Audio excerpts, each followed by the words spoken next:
Las claves gnósticas templarias. Texto basado en el libro de Miguel García, El mensaje gnóstico de los templarios. Los templarios fueron una orden esotérica nacida dentro del cristianismo primitivo más auténtico. Uno de sus miembros, Bernardo de Claraval, fue un monje cisterciense francés y abad de la abadía de Claraval. Bernardo era llamado el hijo predilecto de la Divina Madre. Él dijo: «Ha aparecido una nueva caballería en la tierra de encarnación. Es nueva y aún no ha sido probada en el mundo, en el que desarrolla un doble combate, tanto contra sus adversarios de carne y sangre como contra el espíritu del mal. Y no me parece maravilloso el que esos caballeros resistan por la fuerza de sus cuerpos a sus enemigos corporales, porque no me parece extraño, pero a que combatan con la fuerza del espíritu contra los vicios y los demonios, yo le llamaría a eso no solo maravilloso, sino digno de toda alabanza». Los templarios se instituyeron como brazo armado espiritual cristiano, formando así la Iglesia militante. El desarrollo histórico que dio paso al nacimiento de los templarios nos sitúa en el amanecer de la era cristiana. Desde la decadencia del Imperio Romano, entre los años 480 y 537, Benito de Nursia fundó un monasterio cerca de Montecassino para preservar y estudiar la sabiduría clásica. Entonces los monasterios y las abadías fueron los baluartes que salvaguardaron el conocimiento. En el año 909 se fundó la abadía benedictina de Cluny, en donde se cristalizó una interrelación con el papado que originó el arte románico. Inmersos en el primer milenio, la voluntad de reformar las órdenes monásticas se produjo tomando como base la regla de Benito de Nursia, en un reglamento que regía las normas de los monjes, detallando cómo debía de ser su vida. En el año 1098 se fundó el monasterio de Císter, desde donde se difundió el arte gótico. Así se restauró la regla benedictina, inspirada en la Reforma gregoriana. La orden cisterciense promovió el ascetismo y el rigor litúrgico, dando importancia al trabajo manual.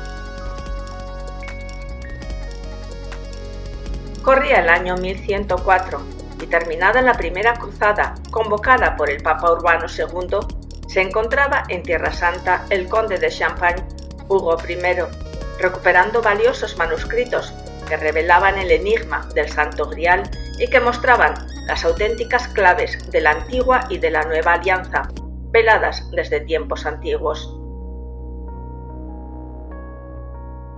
Hugo de Champagne estaba vinculado a la Orden del Císter y en la persona de su abad Esteban de Harding le confió los manuscritos para que llevase a cabo su estudio y se encargase de la difusión de sus enseñanzas herméticas.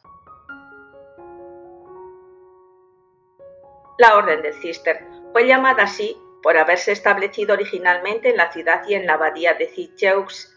Allí se albergaron los valiosos manuscritos.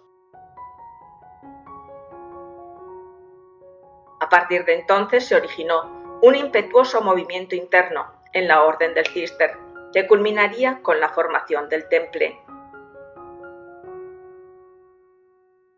En el año 1115, el conde Hugo I donó al Císter sus terrenos en el valle de Almsenta, con el propósito de construir una abadía cuartel, desde donde se forjó un plan estratégico para difundir la sabiduría crística contenida en esos manuscritos. Y también para organizar la gran empresa de reabrir los templos iniciáticos que permanecían cerrados hasta entonces desde la época de Alejandro Magno. El objetivo era llevar a buen término tan ardua misión y requería sintetizar las religiones madre, con el propósito de preparar a los hombres que lo mereciesen hasta convertirlos en seres despiertos, pertenecientes al círculo consciente de la humanidad solar. Era pues necesario aprovechar ciertas vibraciones de tipo cósmico y, cooperando con el Sol, crear adeptos de la fraternidad blanca. La primera clave gnóstica templaria es el uso reiterado de la cábala numérica y fonética, implícita en sus estatutos morales y en sus construcciones físicas. 9 fueron los caballeros fundadores, indicando el objetivo de la iniciación en el axioma de la cábala que dice: «Sube al monte y contempla la tierra prometida, mas no te digo que entrarás en ella». En el 9º círculo se halla oculto el secreto de la sabiduría serpentina. En cábala, el 9º sefirot del árbol de la vida es Yesod, ubicado en las gónadas sexuales. El día 12 de junio de 1118 se reunieron los 9 caballeros fundadores en la cripta mágica de un enigmático castillo para dejar establecidas las bases de lo que se llamaría más adelante la Orden del Temple. En el año 1119, el rey de Jerusalén, Balduino II, se instaló en la Torre de David y concedió a los templarios su residencia oficial en el Templo de Salomón o Mezquita de Omar, que había sido utilizada por los musulmanes. Por tal motivo, la orden pasó a llamarse Orden del Templo y sus integrantes los templarios. La orden tenía 22 maestres, número cabalístico que propugna por el estudio y la cristalización de la luz de los 22 arcanos mayores del tarot, de los cuales cada maestre era un testimonio viviente. La Orden del Temple fue herética desde su nacimiento, es decir, libre, con capacidad de discernir, libre pensadores o heréticos para elegir. La orden supo separar lo vano de lo puro, supo ser valiente y llevar la verdad por encima de todo interés. Actuaron en consecuencia. Los íntimos objetivos de la orden eran esotéricos. Su estructura espiritual y el gran caudal hermético que poseyeron sus miembros así lo avalan.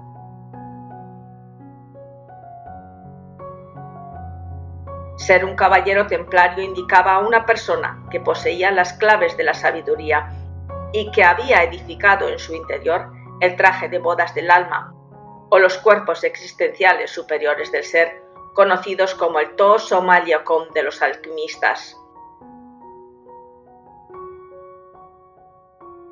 Para llegar a este nivel, se debían afrontar grandes retos físicos y espirituales.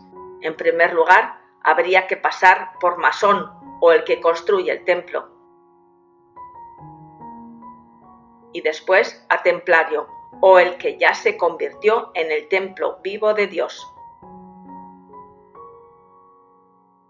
Bernardo de Claraval tan solo contaba 25 años y sin embargo cumplía con los requisitos necesarios para dirigir la formación de un sólido grupo de trabajo hermético. Bernardo era un hombre insigne, conocedor de los misterios druídicos y alquímicos. Él se encargaría de apoyar incondicionalmente a la orden, además de elaborar la regla, que con algunas modificaciones se adoptó definitivamente. Otra clave gnóstica templaria cuenta que Bernardo, estando en oración frente a una imagen de la Divina Madre, ésta le obsequió unas gotas de leche de su seno maternal que se depositaron en su boca, símbolo alusivo al mercurio de la alquimia. En el año 1145 los templarios recibieron del Papa Eugenio III, que era discípulo de Bernardo de Claraval, el emblema o clave gnóstica templaria de su cruz.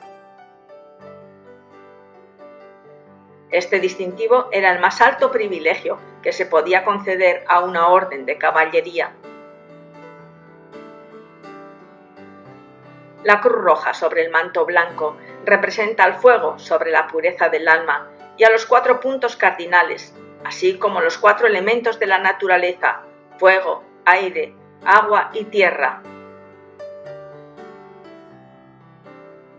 La cruz establece una conexión material y espiritual en el momento presente. Es el perfecto equilibrio entre los estados psicológicos internos y las diversas circunstancias externas de la vida que hacen cruz.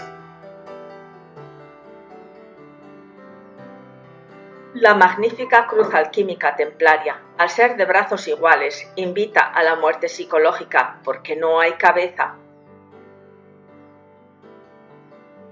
8 son sus puntas, y sumadas con su centro nos dan el 9º arcano. Los caballeros templarios, siguiendo los pasos del Cristo, cumplieron con sus mandamientos en los 3 factores de la revolución de la conciencia. Niéguese a sí mismo, tome su cruz y sígame. Morir psicológicamente, nacer alquímicamente y sacrificarse por la humanidad. Porque todo templario está llamado a encarnar al Cristo, ya que todo guerrero de psiquis revolucionaria puede y debe construir su templo interior. Jerusalén y los santos lugares de Palestina habían sido objeto de las guerras religiosas, con un marcado trasfondo económico. Incluso los cruzados cristianos se disputaban el terreno. En este periodo, el escaso peregrinaje a la Tierra Santa fue estimulado por los deseos de reconquista. La Iglesia se encargó de prometer a los cruzados bienes en la tierra y recompensas en el cielo. Los peregrinos estaban atemorizados por el pillaje, que imperaba en todos los caminos. Los cruzados, una vez que cumplían con sus votos, regresaban a Europa, y las fuerzas que allí se quedaban, situadas en puntos estratégicos, eran escasas y deficientes. Este sería justamente el argumento que necesitaban los primeros soldados de la milicia del Cristo para contar con el apoyo y con el beneplácito de los 2 poderes oficiales, la realeza y el papado. Se necesitaban sus destrezas, por lo que eran solicitados por los reyes y los papas, para expulsar a los moros y para reconquistar cristianamente el país. Los templarios tomaron parte en casi todas las batallas contra los moros y en la Reconquista, durante el reinado de Alfonso II el Casto. Los caballeros eran exhortados a llevar la guerra con justicia y con caridad, a tratar de proteger al débil y de castigar al culpable. Sobre todo, decían, no penséis en aprovecharos de la gloria ni de las debilidades de los príncipes, ni practiquéis el saqueo. Durante los tiempos de paz recordad que vuestro Dios es el mismo que el de los judíos y el de los sarracenos. Su misión externa fue la de militar como monjes guerreros encargados de la protección de los peregrinos, siendo difusores de la expansión del cristianismo. Pero su misión interna fue la de restaurar el primitivo culto secreto, recuperando la doctrina gnóstica para regresar a las fuentes de la gran tradición. Pobreza, castidad y obediencia fueron sus votos. Pobreza de espíritu, pues no carecían de lo necesario, solo debían estar desprendidos de lo material. Castidad científica o trabajo de la transmutación y obediencia por tener un espíritu colaborador sin ánimo de litigar. La regla primitiva templaria dictada por Bernardo seguía las claves gnósticas en numerología, con 72 artículos y 4 mandatos, y cuando se amplió, formaban 120 artículos, de los que solamente 49 se referían a su aspecto guerrero. La regla primitiva templaria estaba dividida en 7 secciones principales, como número de perfección, y se fue actualizando a lo largo del tiempo, por lo que no es una obra homogénea. Se hace una distinción entre la regla y el retrais. La regla se refiere a la regla primitiva, mientras que el retrais son los estatutos jerárquicos y las normas que gobiernan la vida conventual, exclusiva para las altas jerarquías de la orden. La regla primitiva fue el resultado de las deliberaciones del Concilio de Troyes, que inició sus sesiones el 13 de enero de 1129. El término post-quem se refiere a la fecha 1139, en la que la orden tuvo permiso para disponer de sus propios capellanes y tuvieron el derecho de llevar la cruz roja en sus mantos blancos. Los estatutos jerárquicos son fechados alrededor de 1165.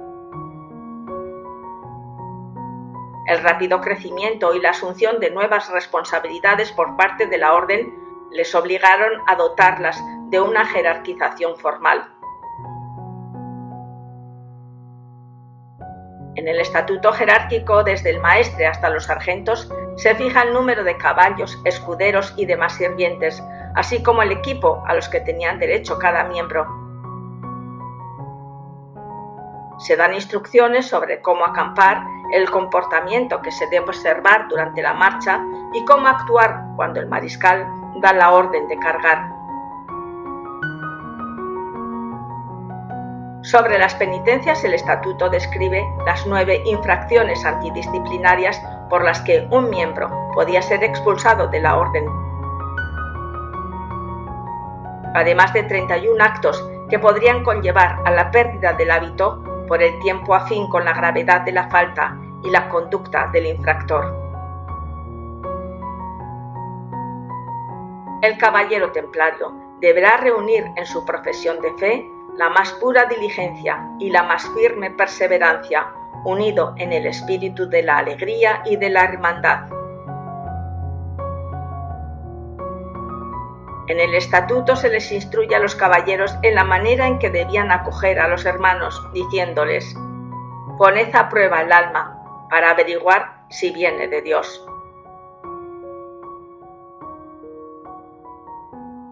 A los niños es mejor educarlos correctamente y esperar a su desarrollo psicológico y físico para que se les sometan a las pruebas de admisión en la hermandad. Otorgamos a todos los caballeros capas blancas, pero a nadie que no pertenezca a los mencionados caballeros del Cristo le está permitido tener una capa blanca.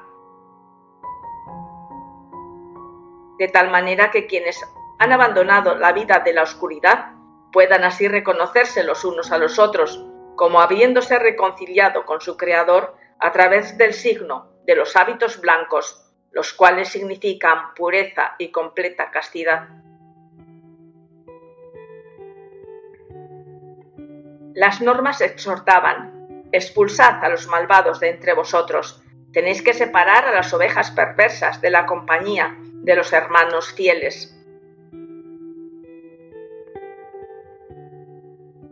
Evitad la plaga de la envidia, el rumor, el despecho y la calumnia. Así cada uno deberá mantenerse celosamente en guardia, según la exhortación de Pablo a los tesalonicenses. No sigamos durmiendo como los demás, sino que quedémonos despiertos y mantengamos nuestro juicio. Todas las palabras vanas son pecaminosas. Prohibimos a todos los hermanos que cuenten los actos de bravura que ha llevado a cabo en la vida secular, mientras cumplían con sus deberes de caballeros. ni que hablen de los placeres de la carne, que hayan disfrutado con mujeres inmorales. Y si algún hermano oye que otro hermano está contando tales cosas, debería hacerlo callar de inmediato. Y si no puede hacerlo callar, entonces debería irse inmediatamente de ese lugar y no prestar oídos al mercader de inmundicias. Por tanto, sed sobrios, callados, pacientes, abnegados, caritativos, fuertes e independientes en la propia administración, con las posesiones, con los animales y los sirvientes, porque el religioso debe comportarse de manera sencilla y humilde, sin reír o hablar en exceso, todo razonablemente. Los caballeros comían 2 veces al día y carne 3 veces a la semana, evitando el cerdo y el conejo, y comiendo además legumbres variadas. En la mesa todos comían por parejas y guardaban silencio mientras se les transmitía la lectura de las Sagradas Escrituras. Ordenamos que los hermanos débiles y ancianos sean honrados con diligencia y tratados con la consideración correspondiente a su fragilidad,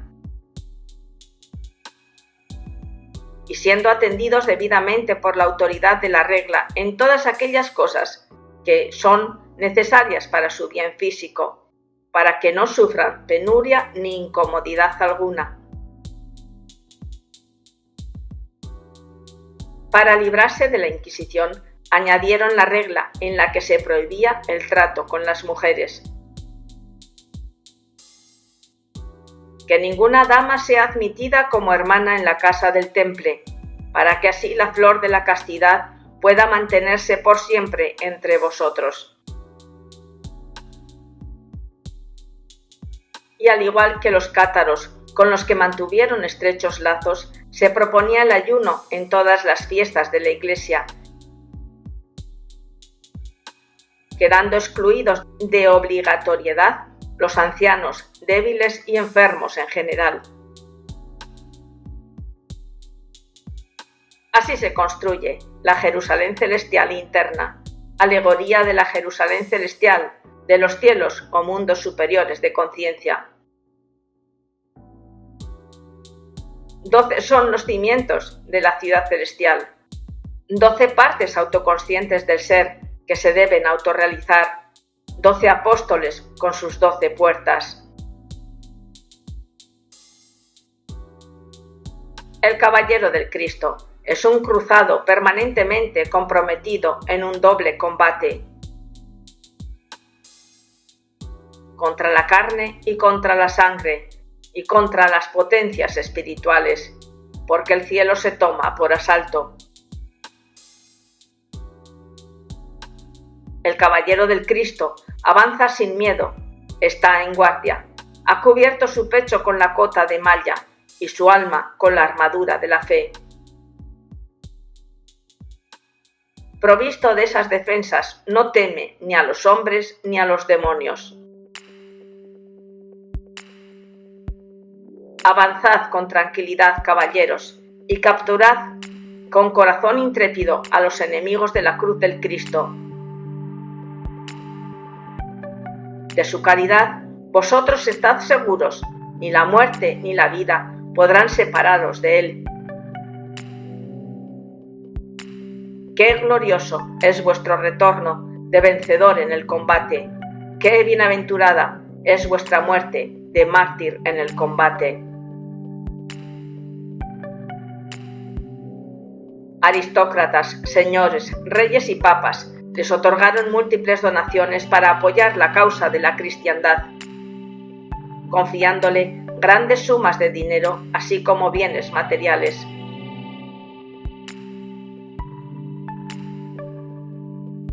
El orden jerárquico interno fue prioritario. En la cúspide estaba el maestre general, sin pecar de indulgente ni de tirano, que ostentaba el distintivo del bastón y del látigo. El puño del bastón era un globo adornado con la cruz paté, rodeada por un círculo, como el imperator. Después estaba el senescal, le seguía el mariscal, que se encargaba de las armas. Luego estaba el comandante de Jerusalén, custodio del tesoro del templo, y tras este, el submariscal, encargado de las armas. Y finalmente, el gonfalonero, responsable del adiestramiento y disciplina de los sargentos, escuderos y de la tropa. Para entrar en la orden y formar parte del círculo interno y de sus enseñanzas herméticas, el requisito indispensable era poseer ciertas virtudes, como la humildad, el celo para servir y la caridad, y pasar por un noviciado cierto tiempo indefinido.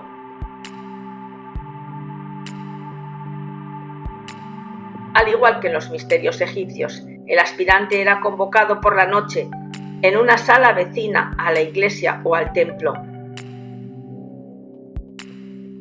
En el templo estaba reunido el capítulo, formado por el maestro y 12 hermanos. Por 3 veces se pedía a 2 caballeros para que indagasen cuál es el motivo por el que el aspirante se presentaba. A la tercera vez que éste solicitaba su entrada, la puerta se abría y permanecía en pie ante el maestre y los 12 caballeros. Entonces el maestre le detallaba todo lo referente al compromiso con la orden. Y el aspirante respondía estar dispuesto a soportarlo todo, añadiendo la frase «si Dios quiere». Debía de jurar y hacer los votos correspondientes, y si ninguno de los caballeros allí presentes tenía objeción, se le advertía de sus obligaciones y se le enumeraban los castigos a los que se haría acreedor si infringiera las leyes. A continuación se cantaba el Ecce Quam Bonum y se recitaba la oración del Espíritu Santo, dándole el beso de la paz, generalmente en los labios, pues así se transmitía el espíritu de la jerarquía blanca a través del aliento y del verbo, igual que en las órdenes secretas egipcias, musulmanas u otras. Puesto de rodillas, recibía el nuevo ropaje y el maestro reconocía al neófito como caballero. Al finalizar, se le daba una cuerdecita que debía atarla a la parte izquierda de su cuerpo, bajo sus vestidos, signo de unión con la orden y promesa de dominar al enemigo secreto, mediante la suprema voluntad o telema gnóstico.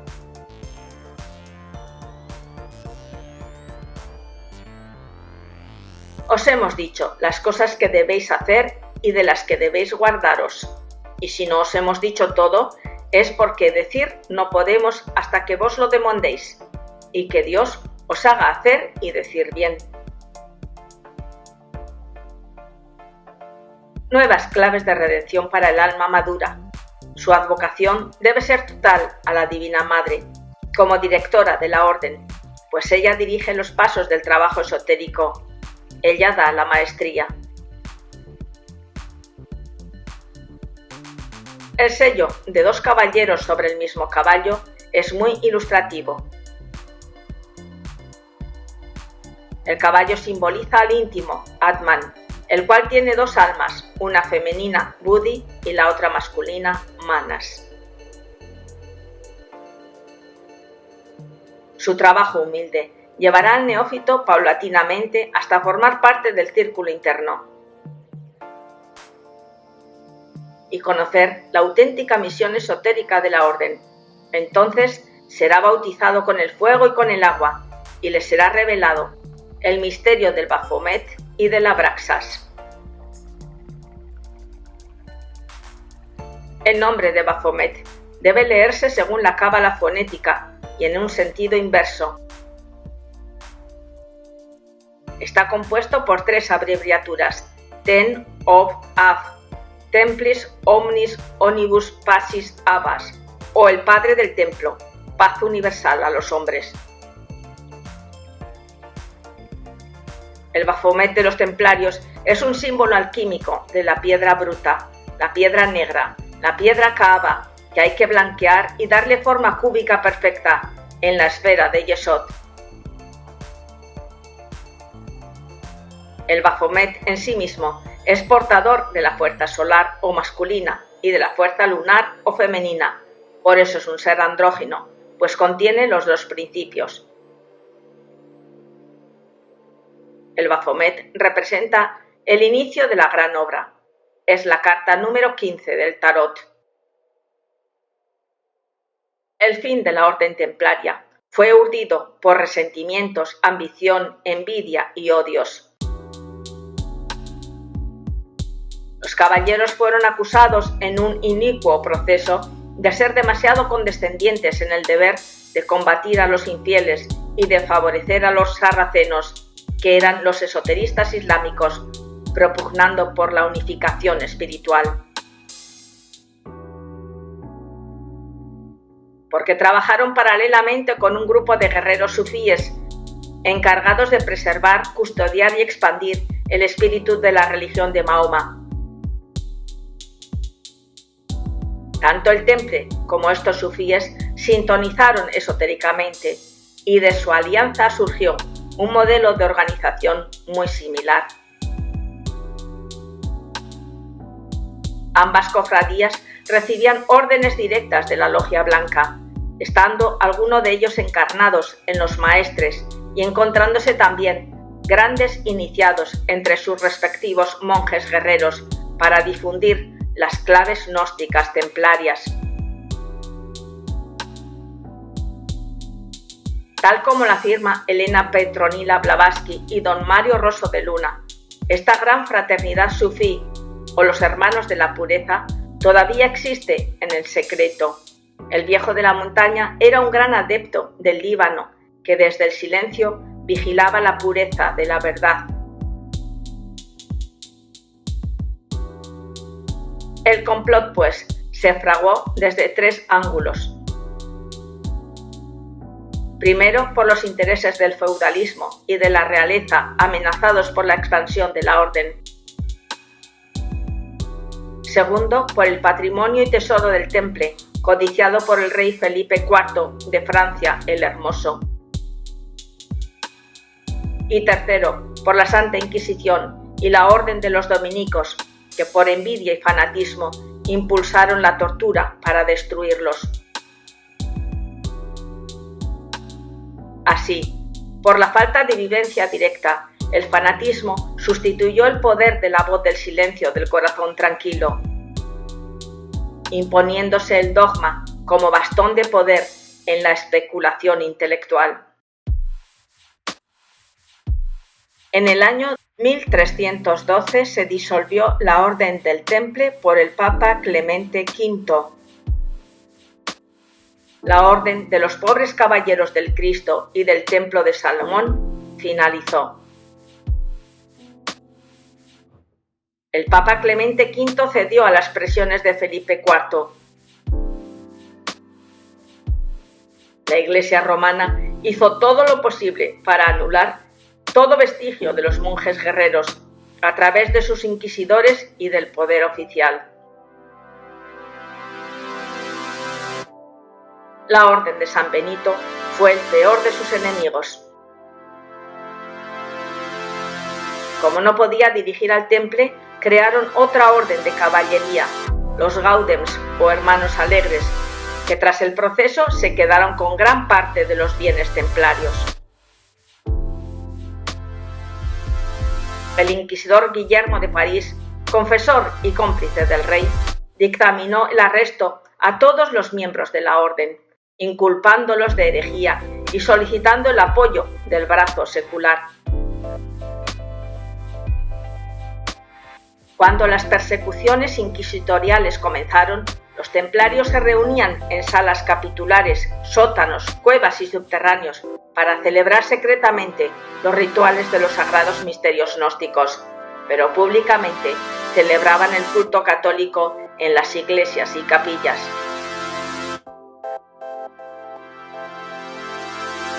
En el amanecer del fatídico día 13 de octubre de 1307 se realizó una de las operaciones más dramáticas de todos los tiempos. en las 3000 casas de la Orden en París y a la misma hora fueron apresados todos los templarios. Ni un solo templario ofreció resistencia. La regla les prohibía tomar armas contra los cristianos a menos que fuesen atacados por 3 veces. Y la fidelidad al Cristo debía pasar por las pruebas del proceso a que fueron injustamente sometidos.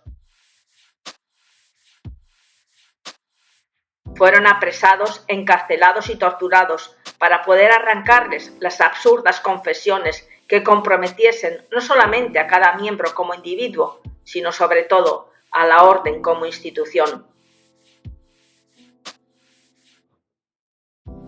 Hasta el último maestre y los demás templarios arrestados escucharon ante el pueblo congregado frente a la Universidad de París las acusaciones e infundios difamantes formulados en su contra. Como renegar del Cristo, de Dios, del Padre, de la Virgen, o escupir sobre un crucifijo. Luchar para que la Tierra Santa siguiese en poder de los sarracenos con los que mantenían un pacto secreto. Adorar a ídolos como el Baphomet.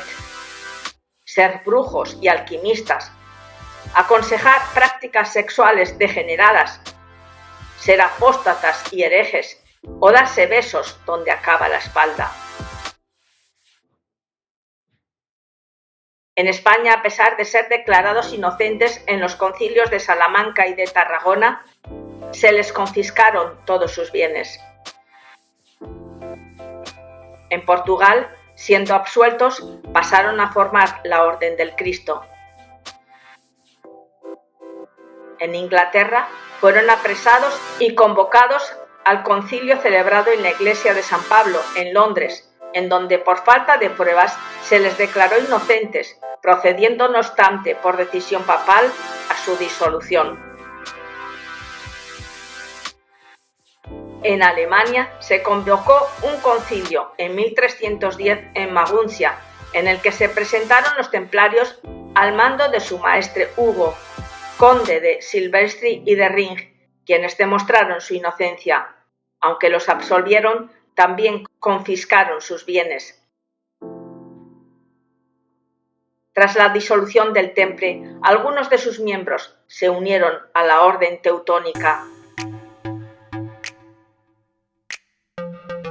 En Italia se convocó un concilio inquisitorial en el Palacio Arzobispal de Rávena el día 17 de junio de 1320, al que fueron convocados varios caballeros templarios, donde fueron declarados inocentes. Santiago de Molay, destrozado por haber cedido a la tortura y por la profanación y el ultraje hecho a la orden y a sus miembros, declaró: «Me reconozco culpable de la peor de las infamias. He mentido. Lo hice al admitir las viles acusaciones formuladas contra nuestra orden. El Temple no es culpable. Su pureza y su santidad nunca conocieron mancilla. Y si en algún momento confesé lo contrario, solo el temor a insoportables torturas me indujo a ello». Felipe el Hermoso los mandó quemar por relapsos, reincidiendo en la herejía. La hoguera se instaló en la isla de Sena, entonces llamada Isla de Bouvier y hoy Plaza del Verde Galante. El maestro, atado a un poste para su ejecución, se dirigió a todos diciendo: «Voy a morir, y Dios sabe que sin motivo. Predigo que no tardará en caer el rayo divino sobre quienes nos condenan sin justicia. Muero en esta convicción». Y dirigiéndose hacia sus verdugos añadió: «Ahora, amigos, os pido que volváis mi rostro hacia Notre Dame». Serenamente el maestre, antes de ser quemado, profetizó: Papa Clemente, juez injusto, dentro de 40 días comparecerás ante el tribunal de Dios. Y tú, Felipe, rey inicuo, antes de 1 año. Y dulcemente entregó su alma al Padre. La profecía se cumplió. Al mes siguiente, el 20 de abril, murió el Papa Clemente V. Y Felipe el Hermoso lo haría el 20 de noviembre de ese mismo año. A partir de la disolución del Temple, muchos caballeros templarios pasaron a formar parte de otras órdenes de caballería. En España se hicieron famosas las órdenes de Montesa, de Calatrava, de Santiago y de San Jorge de Alfambra. En Portugal, la del Cristo y otras. Los verdaderos templarios, los monjes guerreros iniciados, debieron secularizarse.